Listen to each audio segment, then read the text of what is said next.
What is up, guys? It is the Bluebloods here coming back at y'all with our final episode of this week. It's Friday, May 7th, man. The weekend's almost here, so I'm glad y'all are tuning in to end the week off right with the Bluebloods. And so, I always like to do these kind of like fun, just lighthearted topics on Fridays, man. It makes Friday so much better. It gives y'all something to talk about with your coworkers, your friends, family, whatever you want to do. So let's get right into it, man. And we had some interesting comments. I mean, to say the least, from Jimbo Fisher on Wednesday. The head coach of the Texas A&M Aggies was asked about beating Nick Saban and whether he would be able to beat him, or that they would need Nick Saban to retire to realistically have a shot to beat Alabama. Well, Jimbo, to put it lightly, did not back down and responded that we're going to beat his ass when he's there. Don't worry. He then continued his comments to say, quote, eventually that is going to be us. I respect everything they do, how they do it, but we can be just as good. We can do it just as good, be just as good, or better. We will. In the quote there, I mean, listen, I love the confidence. I'm an Auburn fan, not the biggest Alabama fan, but I feel like there was a lot better ways to respond to that question rather than calling out and giving extra motivation to the greatest college football coach of all time. Now, I know I'm going to have some Aggie fans come at me saying, well, what did you want them to say? You can say we're going to be competitive. We think we can beat them, things like that. But when you go the extra step, you got to be able to back it up with something. I mean, Fisher's 0-3 against Saban since he became the Texas A&M head coach. And then, while Saban's been at Alabama, a 6-time national champion, including this past season in which they did beat the Texas A&M Aggies. And, it didn't take long for this story to kind of catch wind. The whole thing became just a Twitter whole, like everyone on Twitter was talking about this. And Ole Miss head coach Lane Kiffin, no stranger to Twitter comments, Twitter beef, said, quote, here we go again, calling out the GOAT in the middle of another championship. Good luck. At Alabama football just went on the weight wall in T-Town, and he's right. So Nick Saban was actually asked about this tonight by Simone Eli, and I got the video. So here is Saban's response to being asked about Jimbo Fisher's comments. Coach, got to ask, your friend Jimbo said yesterday that at some point while you're in Tuscaloosa, he was going to beat your butt. That wasn't the word that he used, but did you have any response for that? In golf? I think he meant on the football field. Well, I'm sure there'll come a day, but is that what he's talking about? Football? He was talking about football. Oh, he was? Well, he used to be on my noontime basketball league, I guess. We're no longer partners, when it comes to that.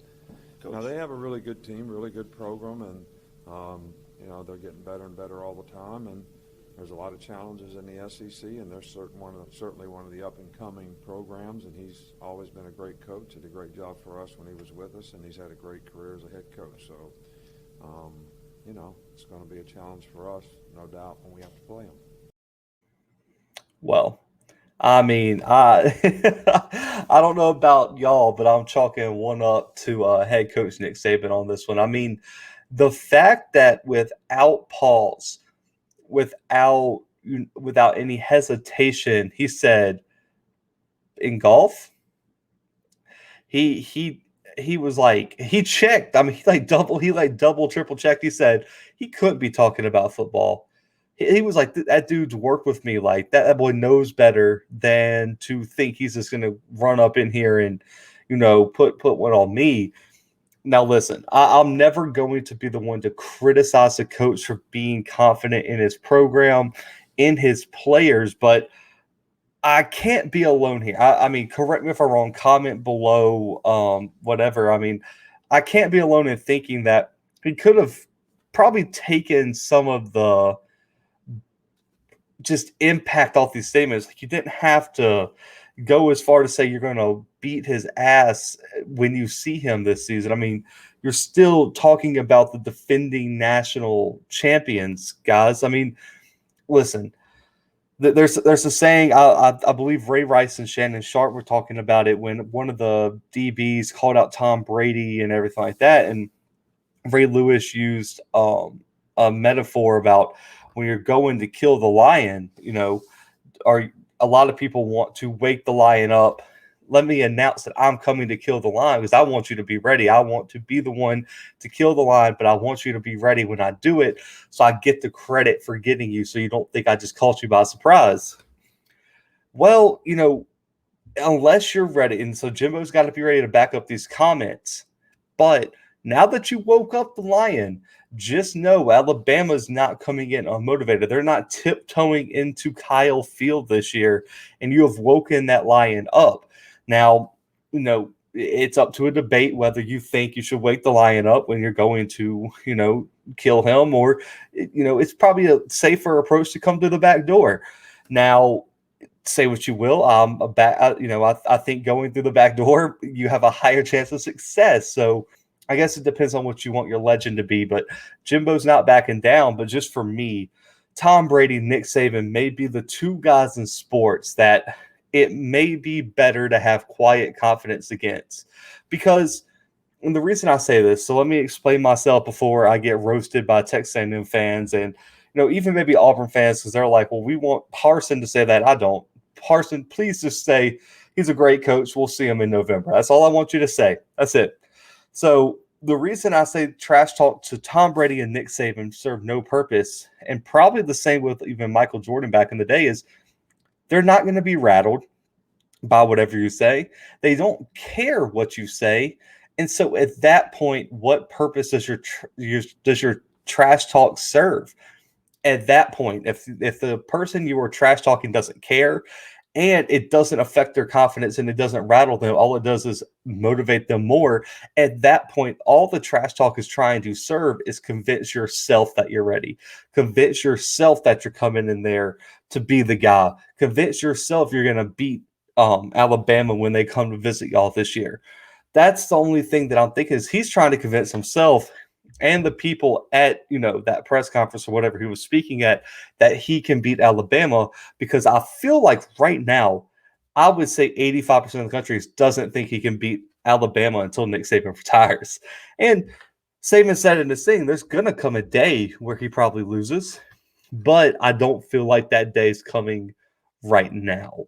And the main comment that I kind of had, I felt like was just a bit out of pocket, was the comment that he thinks Texas A&M could be the next Alabama dynasty. He could do it better because now you're trying to compare yourself to arguably the greatest dynasty that college football has ever seen. And for me, that's a very, very, very tough sell if you're asking me if Jimbo Fisher can build the next Alabama, because I don't know if there's ever going to be another Alabama. And if I look at the college programs around the country, A&M isn't even the next one in line. You still got Clemson. Oklahoma's been better. So what? Oklahoma, Clemson, I think Oregon's on that upswing. What about Georgia with Kirby Smart? Ohio State with Ryan Day? Where on the list does A&M fall in terms of programs that are right there behind Alabama? Jimbo, when I look at his career, he took over a Florida State program in 2010 in a much better place than when Saban took over Bama in 2007. People forget in 2007, Bama was in surrounded by a textbook scandal, and they really didn't have any true talent, not comparable to what they have today. Saban turned this 7-6 team that had a bunch of wins vacated into a 14-0 national championship team in only his third year. And he's only lost 3 or more games once since that first year. And since then, 6 national championships, 14 straight bowl appearances, 3 Heisman Trophy winners, only 23 total losses. In 14 years, and Jimbo's already at 10 losses, and Saban has lost even less conference games. And I get it. Jimbo, he went and turned Florida State into a national champion in his 4th year. They made the playoffs again, got run out of the Rose Bowl by Oregon. But the more telling story for me, when you say you're going to build the next Alabama, longevity has to be somewhere in the conversation.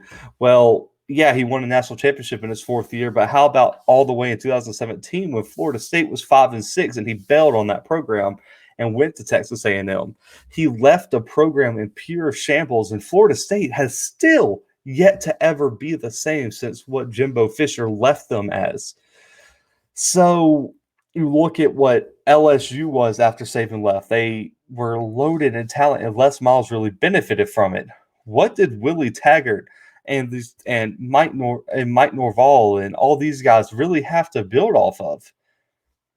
Not much, to say the least. I mean, do we really have the confidence, guys? And I want y'all to answer this logically. Even if you're an A&M fan, if you're watching this as an SEC fan, as an Alabama fan, do we have any confidence that Jimbo Fisher can build a program with longevity that can compete at the highest level for almost 15 years in a row and win national championships relatively consistently?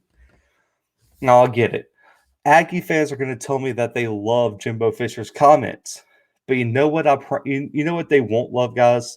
They're not going to love when Bryce Young and those boys are in their stadium down there in Kyle Field putting up 52 on them, and it's 52-20 again, and they're wondering if they ever can beat Alabama. Because now you've given Alabama all the motivation in the world. Even if Alabama loses to Auburn, even if they lose to Georgia in the SEC championship, they get beat by Florida down the line. They get upset by a random team like Ole Miss. They get beat by Miami. It doesn't matter. They're going to come into A&M, and you're going to get worked because we've seen it repeatedly. We've seen people call out Tom Brady, get worked. People call out Nick Saban, get worked. Ask Vandy what happened when you call out Alabama. Ask anybody who has called out Bama, Saban, Tom Brady. I mean, any of these big athletes, and you're going to get worked because right now they're better than you. We covered the A&M spring game. I need to know what player on Texas A&M right now is walking into Bama and guaranteed a starting spot, because I don't think there's many. And every week, Alabama's playing with a talent surplus every single week, including the national championship and the playoffs. They're competing with a talent surplus every week. And if you're going to be Jimbo Fisher and say this, man, if I'm going to kill a lion and I don't have the weapons that, someone else has, then I'm coming through the back door. And I don't know if I'm waking him up to find out what could happen if everything doesn't go to plan. And I think we might see a pure beatdown in College Station this year. It was a hilarious comment. Nick Saban said, golf? That's the type of energy we're on. Like, golf? That's going to be a meme somewhere, man. I'm so glad someone asked him about it, because I was so curious on how he was going to respond. But we're going to find out this fall if Jimbo Fisher's ready to back these comments up and what Nick Saban really thought about it, because I got a feeling he ain't calling the dogs off this year. So, guys, that is a wrap for this week's 2-minute drills. Monday through Friday, man, we post them every single morning. Make sure to check them out. Make sure to check out our podcast with Jim McGill, Cal Bears Insider, as we kick off our Pac-12 in 31 days this month. It is out today, so just click on the next video, man.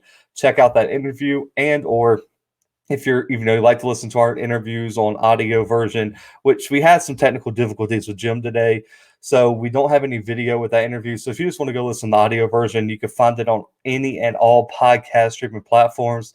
Make sure to give this video a thumbs up. Make sure to subscribe to enter yourself in our 200 subscriber giveaway. We are almost there. We're sending merch out to our 5 people who won the first giveaway very soon. So I will update you all on that as they send us pictures when they get their merch. But guys, I appreciate all the support, man. We're pushing almost 20,000 views on YouTube alone. So y'all have been killing this. I love all the support, man, from all of y'all. And y'all are just part of the best family on YouTube, man, the Bluebloods family. So I appreciate it. But guys, For myself, the Blue Bloods, and the 2-minute drill, we all hope you have a good weekend, and we will see y'all next week. But for right now, man, we are out.